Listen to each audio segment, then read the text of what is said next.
Let's lift up our voice once again in thanksgiving and honor to God for the success of the just concluded Kingdom Wealth Conference.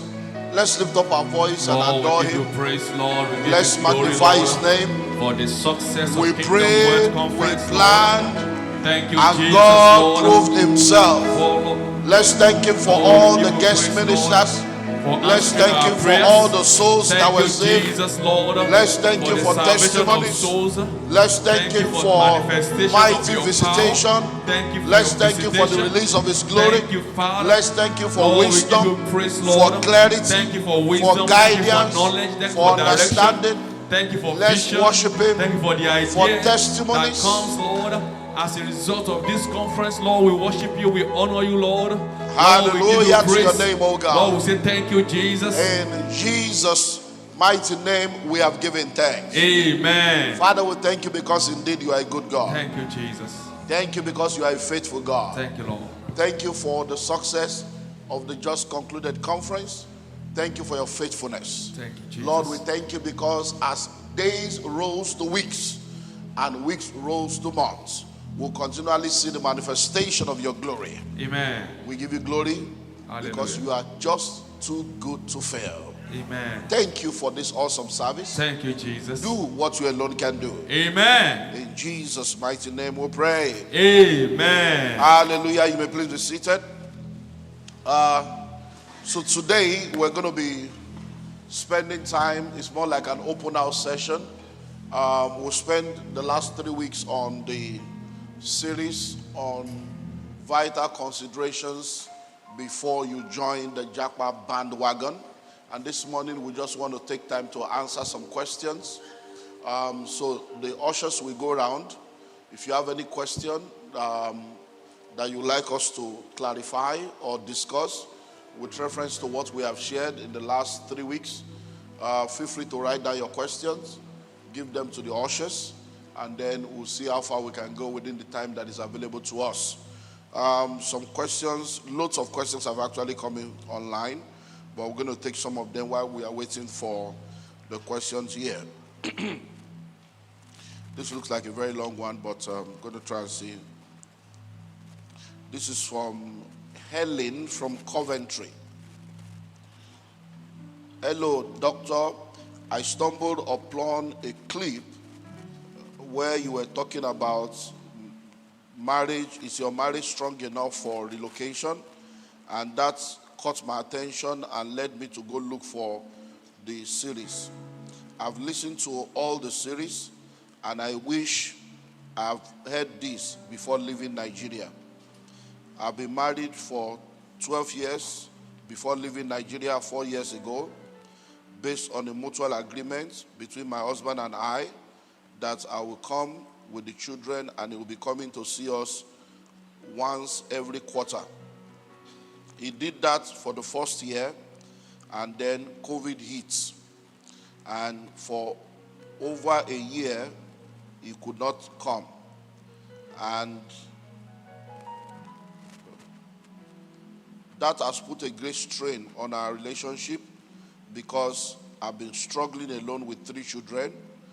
The lockdown also affected his business, and now he just comes. He came once last year, and he has not even come this year now, saying that he's very busy and he doesn't have money to be going up and down. I have told him that I'm ready to return with the children because I can't afford to lose my marriage. No sex, no companion, no help. And yet, he doesn't want me to return. Now I'm confused because all we do now is sexting and online XXX. And I feel dirty after all this because I can't lose my Christian faith on this issue. So what advice do you have for me on how to go about this? Do I just move to Nigeria with the children without his permission? Or how do I continue? Well,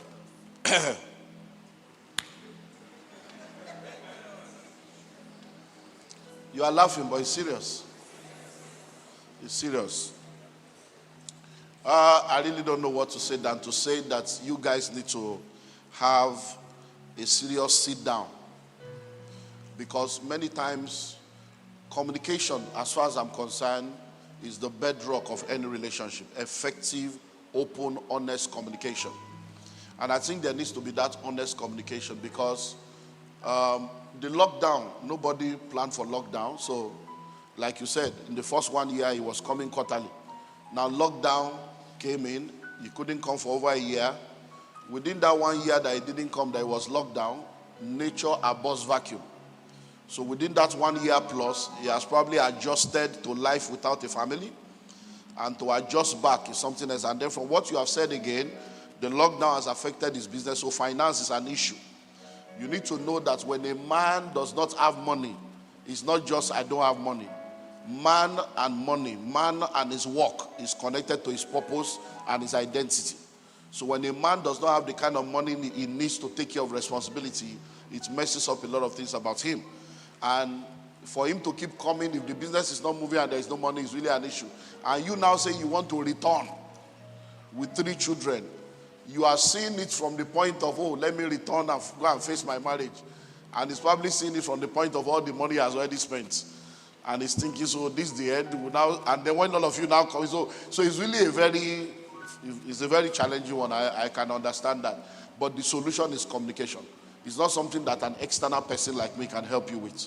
It's something that if I'm going to be able to help you, 2 of you need to sit down and we need to have some honest communication and discussion to know what is really happening. Because this is already October and he has not come this year at all. So it's possible that some other things happened during lockdown that has opened another portal. That's making Nigeria more enticing than coming to see you. It's not, don't judge, it's possible that there is nothing. But it's also possible that, and unfortunately, you have to settle for sexting and all this immoral manifestation. God will help you. We'll pray for you and trust God for a miracle. But communication is the key. 2 of you need to seek counsel together. This is from Jerry. Jerry, okay. Jerry is in VI, okay. Hello, sir. Thank God for your life and all that you do. I've been following you since the lockdown period. Your Insta Live sessions, your messages have changed my life. I've been binging on your YouTube messages, and you are just so funny, practical, balanced, and raw. And I'm one of the beneficiaries of your teachings. I'm also an example of the picture you painted in this your Jakpa series. My wife is mounting heavy pressure on us to relocate, and yet I'm the sole provider to carry all the load. I've set her up in business twice. It ended in 0. To go and get a job, we have 2 kids, and she says she would rather stay with the kids. And now she wants to relocate and put me under another financial burden. I'm doing well here, and I don't believe relocation is for me, but plan for the children to go after their first degree, which we agreed on. And now, with ASU, she's now saying, which first degree? Can't they go now? And the ASU thing is not helping matter. So what's your advice on sending children abroad after secondary school instead of waiting for them to mature? And how can one undo a wife putting one under pressure? Now they make man to become kidnapper and armed robber. Pastor, please help. I've tried to even get her to listen to this series. She's not even interested in listening, so that at least if she hears the message, she will see my perspective. Please help me, man of God. Okay. Is there any question here? Because there are so many online. Well, it is well. Let me start by speaking to the issue of pressure. As a man, please understand, the greatest need of a woman is security. A woman needs to feel secured in her home. And there are 7 levels of security that a woman requires. And one of that level of security is financial security. A woman needs security in her position. to be sure that I'm the owner of this home. I'm the wife here. No, there's no side chick. There's nobody else contending with my position. So she needs that. There are 7 levels. The second, another level of security is financial. She needs to be sure that at least I'm okay. My children are okay. Things will turn out fine.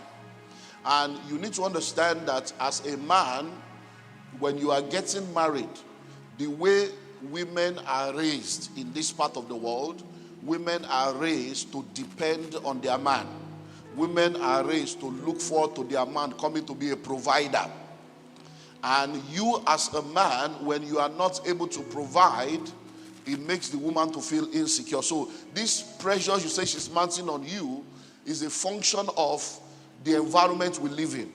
She has friends, she has family members, she has people that have relocated. The spirit of the relocation is more like a spirit that even the strongest of the strongest are being convinced and are being tempted to consider that option. So I want you to understand the pressure and to know that it's not necessarily that she's a bad woman or she's a wicked woman. She's just a woman that wants security for herself and her children.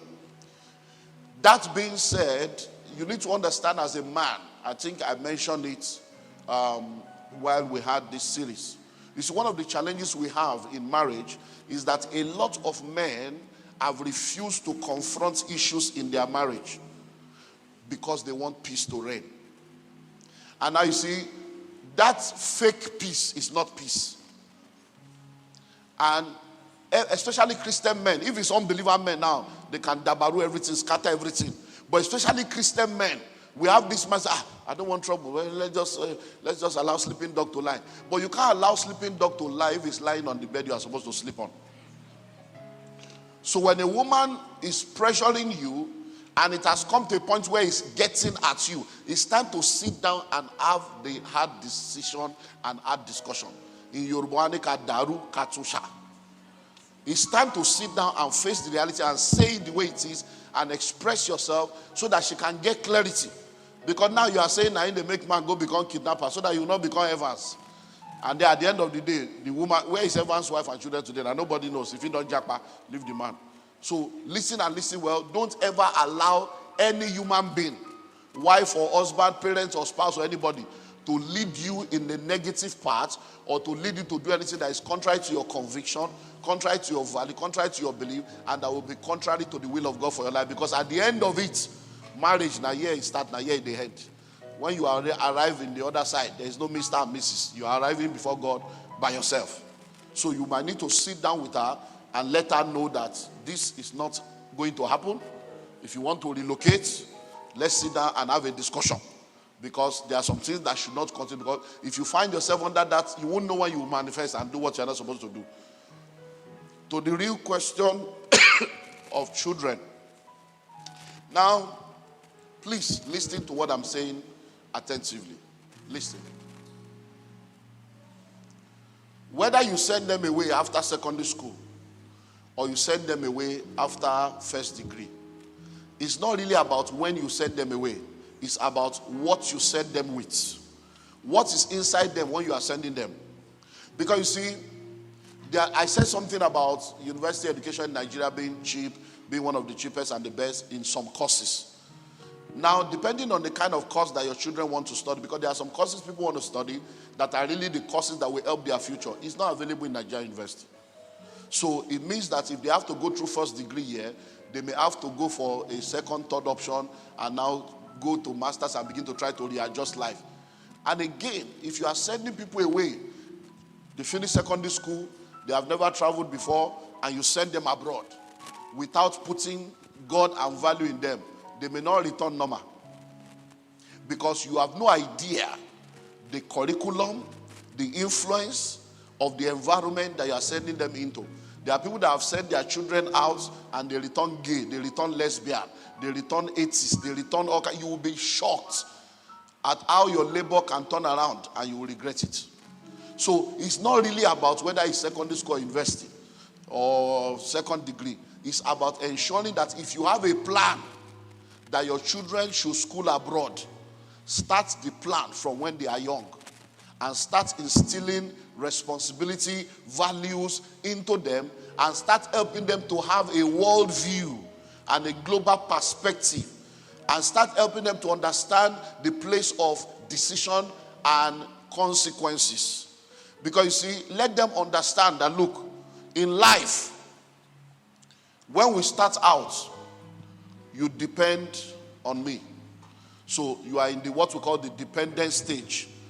But once you become an adult, we go into interdependence. We depend on each other. So you come, you're an adult, you bring your view, I bring my view, it's your life. And then by the time we get to another point, I have to now depend on you, not necessarily for you to sustain me, but because you are younger, I'm older, I'm in my old age, and then you have to be there like a covering. When you help them understand all these things, it's very, very important. Another thing you need to help them to understand is the economics of education. Please listen and listen well. You were not created just to give birth to children and raise children. Parenting is not the sum total of your purpose for existence on earth. And you need to be able to sit down with your spouse and your children to determine what level of education you consider to be your responsibility. Hello? I was in Port Harcourt sometime early this year. A single parent was there, and this single parent is a single parent of 3 children. And she has been able to struggle to raise them. One of them is in the university, 2 of them are in the university, the second one is in secondary school. And she's saying that it's really a burden. She doesn't want to remarry, but that the first one now is now talking of masters. And that she doesn't know how to, that she's feeling like an irresponsible parent. And I told her straight, as a single parent, if you raise a child, the day that child graduates, the destiny of that child is in that child's hand. Don't put yourself under any pressure for any master. That certificate where you don't give up, you have tried. Because many times we put ourselves under unnecessary pressure over children. I can tell you stories of, but it's not because you are not a loving parent. What is the yardstick for your love? Is it graduating, taking them to school to graduate? So if somebody has BSc, you have done enough. And so you need to sit down with that your son and let him know, Bobo, you are an adult. With BSc, start your life. I've done the best I can do. Because if you start that master journey, the second one will not graduate, the third one will not even go invest. So these are things, because so you need to sit down for that economic aspect. You are going abroad to pay school fees abroad, because many parents have held, we just did a meeting, was it 2 weeks ago, Friday 31st at the Sheraton. A woman was there, one of the people that just joined the mentorship platform. She's over 60. Those that were there know the story. She said, sir, where have you been all my life? That all these things you are saying, it looks hard, it looks difficult, but we that have suffered it, we know. That I trained my children, my husband, we are still married, we are doing well, but we train these children, send them abroad, they all finish. I'm a lawyer, I'm a chief judge, the children are in law, they all did law, none of them is coming back to Nigeria. That they are all there now, we are all on our own. They don't even want to return, they are not even concerned, even to come for holiday, nothing. So what is now the benefit of all the labor, you labor over them thinking that they will come. And then maybe, he says, I have a friend. She's a major owner of a TV station, a very major person. Recently she was sharing how that she too got divorced. She got divorced maybe like 17 years ago. Single parent, raised boy and girl. Going to London like 2 times, 3 times a year, taking care of these children. And she said for the first time in her life, she recently realized that she's actually alone. Because when these children were young, they would come home, she would go. He said now they have finished school. That last December, she was waiting for them to return. The way they normally used to play together. She has planned program where they will go together. He said the minute they landed, the next day, the second one carried his bag. Mom, I'm going out with my friends. Well, they have come with their own agenda. He said the one that is a woman too left. He said they came in one day, within 2 days, they have all left. She was alone all through Christmas. For the first time in 17 years. After training them, she now realized, oh, woman, you are on your own. Oh. You are alone. They are old now. They have found their life. So many times, all these children thing is the major bondage of many couples. All in the name of, I want to take care of children. At what point do you stop and have a life? Or else you will now grow old and resent the children because you don't have a life, even though they didn't beg you to do what you did. And at the end of the day, you now think that you want to use them for your retirement plan. Children are not a retirement plan. So, my brother, whether it's secondary school you want to send them, if you have the money after secondary school, because ASU, we all know the challenge. And private university is there. You can try private university, watch their life, take them through the process, then they can now go after that. But God will help us, because parenting is only God. Nobody knows it all. It's after your report card will only come out after 18 to 20 years. And in parenting, it's like Nigeria. You can do everything right and still turn out, and you are wondering. 2 children can be raised in the same home with the same value, and one will turn out bad, the other one will turn out good. So it's only God that can help us. Okay, since we have physical one here, let me leave the online one.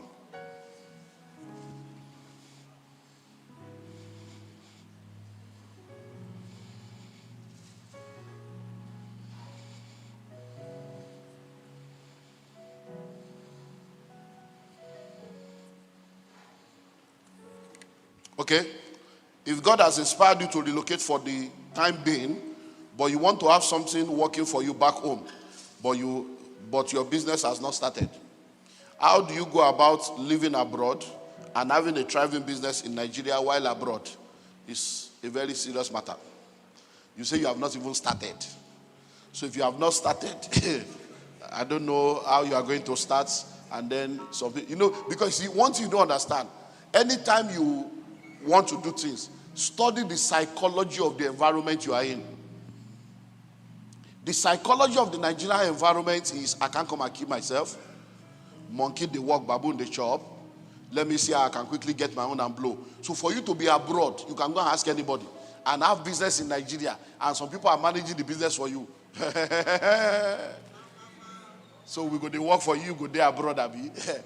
It's the psychology of the environment does not support that kind of, because not many people have personal values and personal leadership to undo other people's things like their own. So if you really want to follow that path and you have a time, I will advise you go into partnership. If you are going into partnership, it therefore means that whatever business you are starting in Nigeria, you are not the sole owner of the business. And from day one, you put all these things in your partnership agreement so that even if you are away, the person can manage it. And I really don't know why, if you feel that God is leading you to relocate, I don't know why you are now thinking you must have something here and it must be a business. It doesn't have to be a business. It can be an investment. And that's why I'm very passionate about real estate. It doesn't take any time. So if you have money, go into real estate.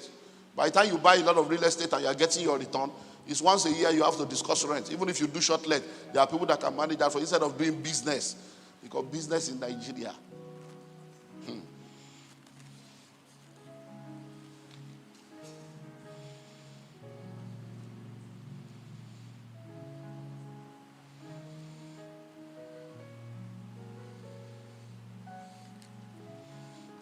Okay. This one is trying to play a game. It's a good day, Caverians. I'm back. Oh, my name is Olisa Meka, the coach, Wonderful Israel.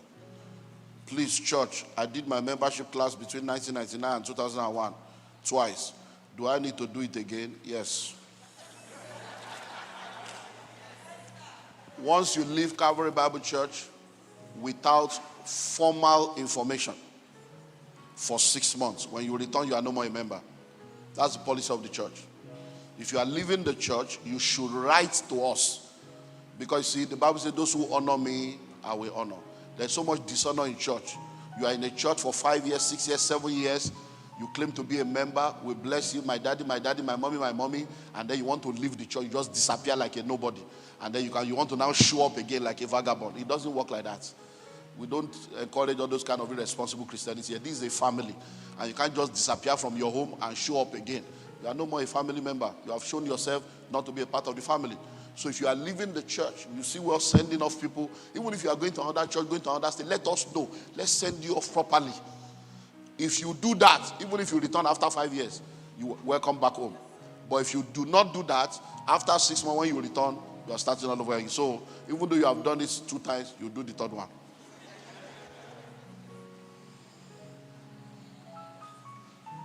Good morning, sir. Please, how did you make it when you Jakpa the first time? Who welcomed you? I've never Jakpa. I don't know what to do. I've traveled. I've been traveling for a while. So I travel a lot, but my own is not a Jakpa, it's a visitation.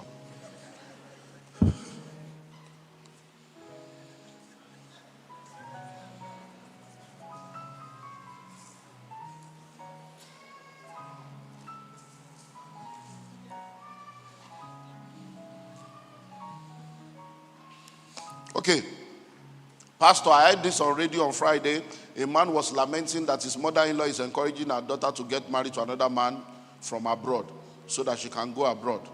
Then when she gets there, she will now send for her husband. The husband was the one that called the radio station asking what can he do because he's not in support. But the wife is determined to go. From Jenna. Well, my people, that's what poverty can cause. You see, poverty has messed up a lot of people's life, and kingdom values, family values, personal values have been thrown out of the window. You have no idea.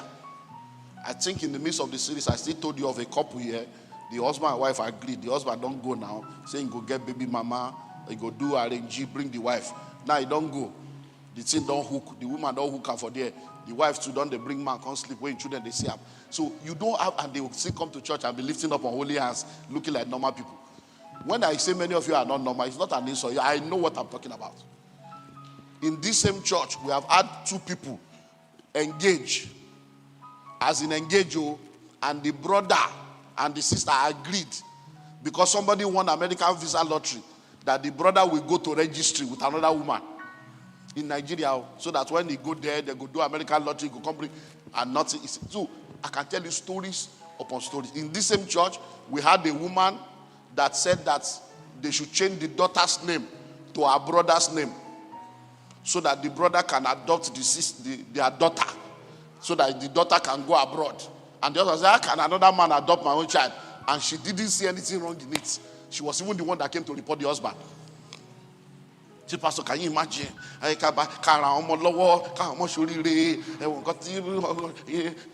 So another person will carry my own child, change their name because, people, sometimes I don't understand. I say, do you know what that means? You are telling a man that is not man enough to take care of his own child. The child will now be bearing your brother's name, which is illegal, which is fake. They will now adopt, they will adopt my own child when I'm alive. And you still don't say anything wrong, and you people come to church. So, these things are just family values and moral values gone wrong.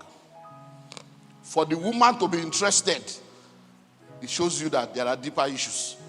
As far as she's concerned, it's a breakthrough to be free from that marriage. So there are probably deeper issues. And the man, God will help you. There are some questions that is only prayer we can pray for you, for the will of God to be done. Since there is not that one, let me go back online. Okay. This is Olaiton. Hello, sir. I'm one of your distant real estate mentee. I don't have money yet to join the conclave, but I come for all the ones I can come. I was at Sheraton. That was a master blow. Thank you very much. It was impactful. Thank you also for the dinner with Dr. Cosmos last week. It was amazing. Your session that night was short and powerful and helped to put some things in perspective. I'm 32 years old, married with a child. The real estate business is beginning to do well, and I'm making an average of $1 million a month.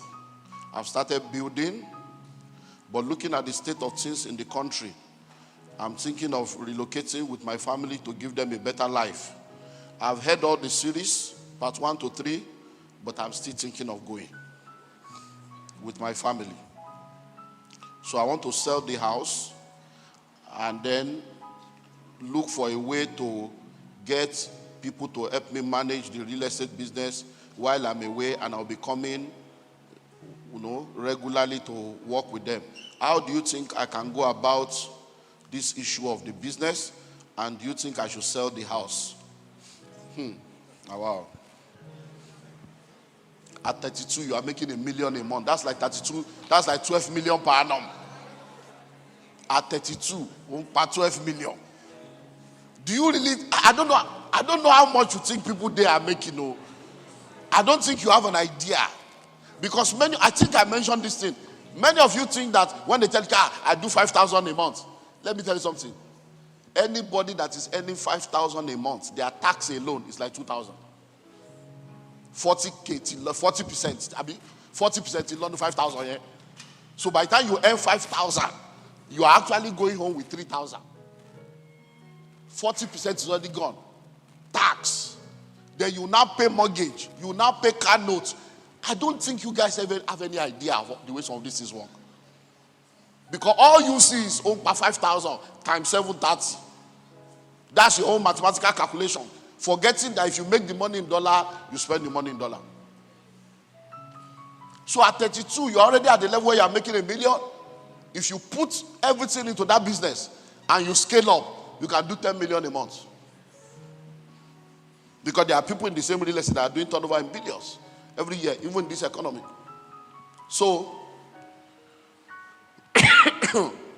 if you really desire to go, we can't stop you because you say you have listened to the series and you have still decided to go, so it's already inside you. We can't stop what you want to do. We can only advise you. So my advice will be, that house, I will advise you not to sell it. If you can, have a plan. Since you are still young, your family is still young, you can have like a 3-year plan. Complete the house so that even when you are gone, you can have a place to be renting. You can do, depending on the location, you can furnish it. It becomes a fully furnished short let so that even when you come, you can stay there and that can be making money. As regards to the business, I will advise that you consider partnership and collaboration, or you consider, I don't know how long you have been in the business, if you have a management staff that you can bring into equity partnership in the business. That is something you can consider. And if you can't get that and you can't get partner, I really don't know, because I can't tell you to sell the business, but maybe that's what you still have to do. Maybe you have to sell business and live, but a business that is producing 1 million for you every month. It is well. Another question? No more question? Okay.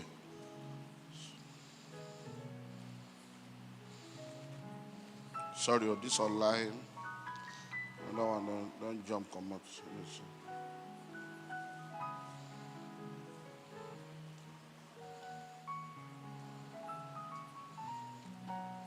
Okay. Hello, sir. We are the Ilechukus from the UK. We both went through all this. Somebody introduced us to the series. We both went through the series. And our challenge now is we have actually realized that moving outside the country was a mistake. Our marriage is strong. We are doing well maritally, but spiritually, we are almost dead. We have not attended church more than 4 times in the last 6 years. We've actually do online. We don't tithe anymore. And I was a minister. I have a call of God upon my life, but this environment does not support all this. So that aspect of, is your faith strong enough, is something that a lot of people that believe in God and take their relationship with God serious must really consider. I've decided with my wife, even before listening to you, that we need to come back home to Nigeria and settle down and face our destiny in ministry. But my question is, there is nothing to return to. We sold virtually everything, shut down my wife's boutique, and I sold my business for us to move here. We have a house here that we bought, but it's mortgage, like you know this place. So if we move to Nigeria now, should we sell the house here? We still have, we just bought it January 2020 before COVID. So we still have like 27 years more to go to pay. And if we decide to sell now, there is no real equity. We are still like same. Okay, same. Maybe that's the same price they bought. It's still around the same price. Okay. But how do we return?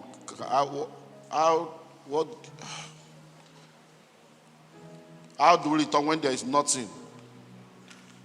The emotional moving to get a house to rent, school for children, where do we start from? I don't know if I can get your phone number. Because I heard you said one time that counseling is free. Consultancy attracts a fee. I respect you. I may not have the kind of money you will charge, but I don't know if we can get your number for you to really take us through a session to help us and guide us on steps to take. Wow.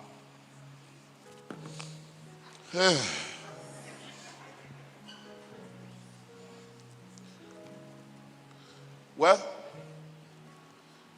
I can't give you my phone number, but I can give you an email address. So I don't know if you will hear this or whether. So the email address is ouroverseer@gmail.com.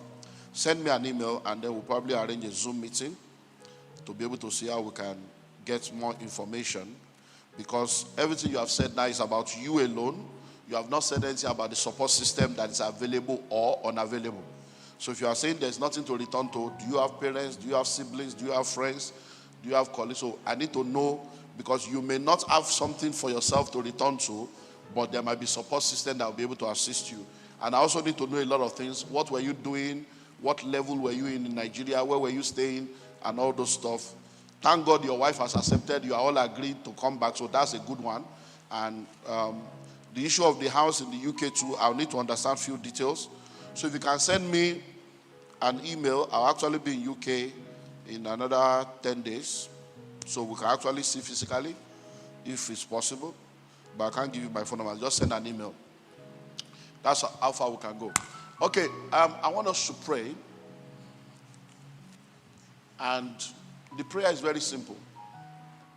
Lord, help me to be in the right place at the right time, to do the right things at the right time, and never to miss destiny. Open your mouth and pray that prayer for yourself.